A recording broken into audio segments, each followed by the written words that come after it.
चुड़ैल और बच्चे। कुंदन अपनी पत्नी पारो और दो बच्चों मुन्ना और रिया के साथ रहता है। चारों का परिवार अच्छा खासा खुशहाल चल रहा था, लेकिन एक दिन उसकी पत्नी पारो सीढ़ियों से फिसलकर गिर गई और अस्पताल पहुंचने से पहले ही उसने दम तोड़ दिया। कुंदन की जिंदगी तो जैसे वीरान हो गई। बच्चे भी बहुत दुखी रहने लगे। इसी तरह देखते देखते एक साल बीत गया। एक दिन कुंदन का मित्र उनसे मिलने आया। अरे कुंदन, तुम इन बच्चों के लिए दूसरी शादी कर लो। कम से कम बच्चों की ठीक से परवरिश तो हो जाएगी। मित्र के बार बार समझाने पर कुंदन तैयार हो जाता है। नई माँ रूपा शुरू में बच्चों और कुंदन का बहुत ख्याल रखती है, पर 6-7 महीने बाद ही वो कुंदन के जाने के बाद आराम से सो जाती। और जब मुन्ना और रिया स्कूल से आते तो, ए रिया, जल्दी से पूरे घर की सफाई कर और बर्तन धो दे, तभी खाना मिलेगा। और मुन्ना, जाकर छत की धुलाई कर। वो बच्चों से ही घर का सारा काम करवाती है। उन्हें खाना भी ठीक से नहीं देती। खुद के लिए और कुंदन के लिए वो बढ़िया बढ़िया पकवान बनाती। जब रात को कुंदन काम से वापस आता तो, अरे बच्चों ने खाना खा लिया? उनको तो मैंने कब का खिला पिला कर सोने भेज दिया है। कितना ख्याल रखती है ये बच्चों का। एक दिन जब रूपा सो रही थी, मुन्ना देखता है कि रसोई की अलमारी में मिठाई रखी है, लेकिन वो वहां तक पहुंच नहीं पाता। तो वो अपनी बहन को बुलाकर लाता है। मैं घोड़ा बन जाता हूँ, तुम मेरे ऊपर चढ़कर वो मिठाई उतार दो। उन्होंने मिठाई उतारी और खा ली। अचानक मिठाई का डिब्बा रिया के हाथ से नीचे गिर जाता है और बिखर जाता है। आवाज सुनकर रूपा भागते हुए आती है। उसने आओ देखा न ताव और दोनों की खूब पिटाई करती। जब देखो तब भूखे ही रहते हैं ये बच्चे, न जाने इनका पेट है कि कुआं। बच्चे खूब देर तक रोते रहते हैं, लेकिन फिर आपस में ही बातें और मजाक करके एक दूसरे का मन बहलाने लगते हैं। रिया, जब मैं बड़ा हो जाऊंगा ना तो एक मिठाई की दुकान खोल लूंगा। पहले हम लोग खूब सारी मिठाइयाँ खाएंगे और फिर बेचेंगे। मुन्ना, मेरी तो शादी हो जाएगी, तुम अकेले ही सारी मिठाइयाँ खाओगे ना? अरे हाँ रे, तब तक तो मेरी भी शादी हो जाएगी। कुंदन जब घर आता है तब उसकी माँ बच्चों की खूब शिकायत करती है। अरे बच्चों, तुम्हारी माँ तुम्हारा कितना ध्यान रखती है। आखिर क्या कमी है तुम दोनों को? पिताजी, उनकी बात पूरी भी नहीं हो पाती कि हाँ हाँ कह दो कि मैं तुम्हें खाना नहीं देती, सारे दिन घर के काम करवाती हूँ, कह दो ना। मुन्ना चुपचाप खड़ा रहता है। अब तो हम दोनों को पिताजी से बात भी नहीं करने देती। नहीं माँ। मुन्ना और रिया बहुत दुखी होते हैं। रात को इन बच्चों ने नाक में दम कर दिया है, तुम इन्हें लेकर जाओ और कहीं जंगल में छोड़ कर आओ। अरे ये क्या कर रही हो तुम? ये दोनों मेरे जिगर के टुकड़े हैं, इनके बिना मैं कैसे रहूंगा? कुंदन को बार बार समझाने पर भी जब वो नहीं मानता, तब उसे एक उपाय सूझता है।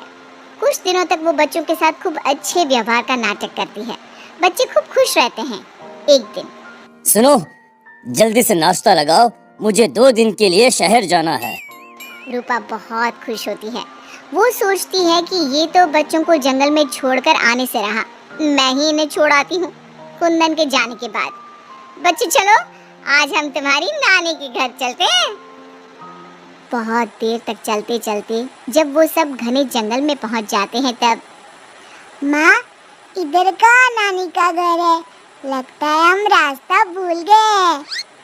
अच्छा, तुम लोग यहीं रुको, मैं रास्ता पूछकर थोड़ी देर में आती हूँ। हाँ, ये कहकर रूपा उन्हें वहीं छोड़कर चली जाती है। बहुत देर हो जाती है और रूपा वापस नहीं आती तो, माँ कब आएगी भैया? इस तरह सुबह से शाम हो जाती है। जहाँ एक तरफ बच्चे जंगल में अपनी माँ का इंतजार कर रहे होते हैं, वहीं दूसरी तरफ रूपा घर में आराम से बैठी थी। इसी तरह 2 दिन बीत जाते हैं और 2 दिन बाद कुंदन जब घर वापस आता है तो, बच्चे कहाँ हैं? मैं उन्हें जंगल में छोड़ आई। ये तुमने क्या किया रूपा? बच्चे बेचारे जंगल में अकेले कहाँ भटक रहे होंगे? क्या किया तुमने ये? देखो, अगर तुम्हें अपने बच्चों की इतनी ही चिंता है ना, तो जाओ तुम और उन्हें ढूंढते रहो। कुंदन बच्चों को ढूंढने की बहुत कोशिश करता है, पर बच्चों का कुछ भी पता नहीं चलता। कुंदन बहुत दुखी होता है। अब वो हर रोज काम पर जाने के बहाने जंगल में बच्चों को ढूंढता हुआ भटकता रहता है। रूपा के जाने के बाद बच्चे रोते रोते आगे बढ़ने लगते हैं। माँ बड़ी चालाकी से हमें जंगल में छोड़कर चली गई। अब हमें रहने के लिए कोई ठिकाना ढूंढना ही होगा। अब तो अंधेरा भी घिर रहा है। आगे जाते ही उनको एक झोपड़ी दिखती है। बच्चों को थोड़ी आशा बनती है। दोनों भागते भागते वहां पहुंचते हैं और झांक कर अंदर देखते हैं तो एक बुढ़िया चरखी पर सूत काट रही थी। उसके शरीर पर सफेद वस्त्र थे। अंदर का माहौल बड़ा डरावना लगता है, पर बच्चों को तो कोई आसरा चाहिए था। वो दोनों दरवाजा खटखटाने लगते हैं। तभी वो बुढ़िया पीछे मुड़ती है। बच्चे जैसे ही उसे देखते हैं, उनके शरीर के अंदर भय से एक अजीब सी सिहरन दौड़ जाती है। माथे पर बड़ी सी लाल बिंदी, आंखें सुर्ख लाल और बाल भी अस्त व्यस्त।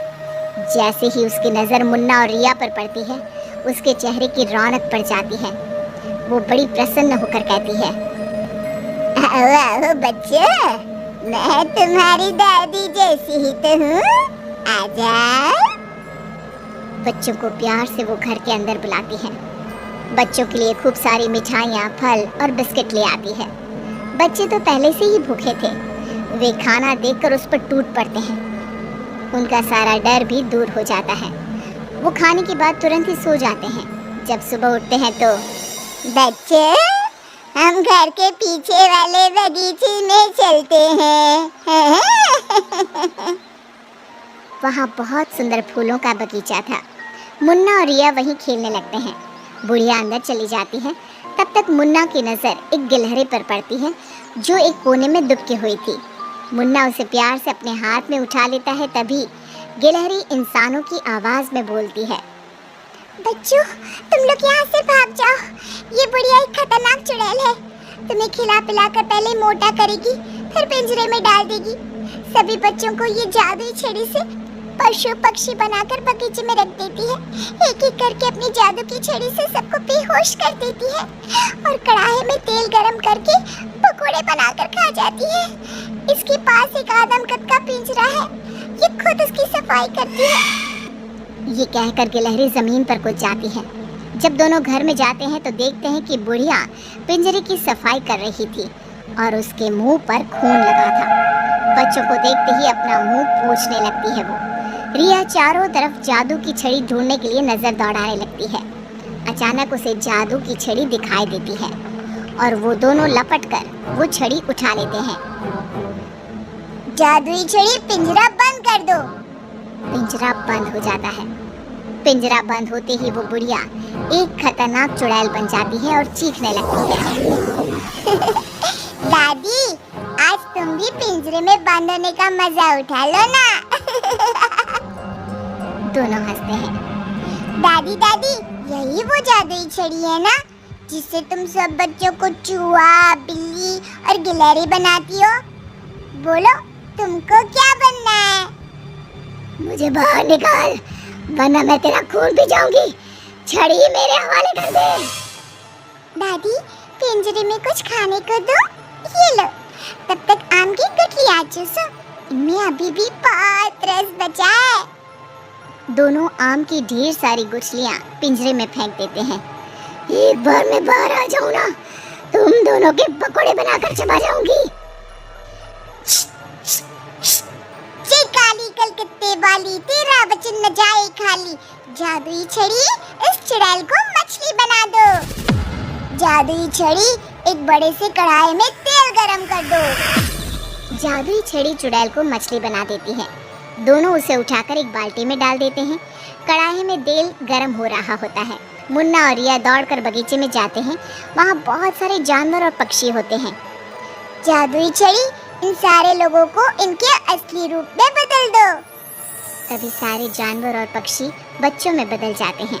सब कमरे में आ जाते हैं। हमें इस चुड़ैल ने बहुत तड़पाया है, चलो आज इसको मजा चखाते हैं। जादुई छड़ी, इस चुड़ैल को पिंजरे में डालकर फिर चुड़ैल बना दो। पिंजरे में कैद होकर चुड़ैल फिर चिल्लाने लगती है, ये सारे के सारे शैतान कैसे यहाँ आ गए? जैसे तुम पिंजरे में बंद हो गई वैसे ही हम सब भी यहाँ आ गए। सभी बच्चों ने पिंजरे में ठंडा ठंडा पानी फेंकना शुरू कर दिया। चुड़ैल पहले तुम नहा लो, फिर हम तुम्हें मछली बनाकर पकौड़े बनाकर खा जाएंगे। सभी बच्चे ताली बजाकर खूब हंसते हैं। बच्चों मुझे माफ कर दो, मैं कभी ऐसा नहीं करूंगी, एक बार मुझे पिंजरे से निकाल दो।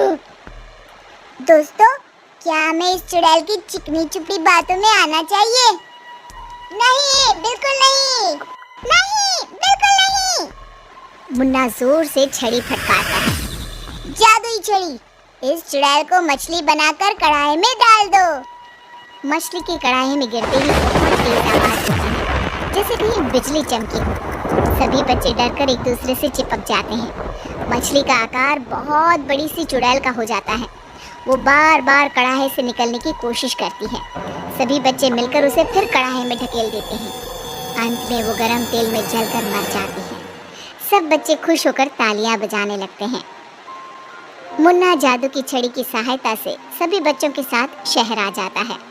जब वे अपने घर पहुंचते हैं तब पिताजी हम आ गए। कुंदन उनकी आवाज सुनते ही भागता हुआ आता है। बच्चों को देखकर उसकी आंखों से झरझर आंसू गिरने लगते हैं।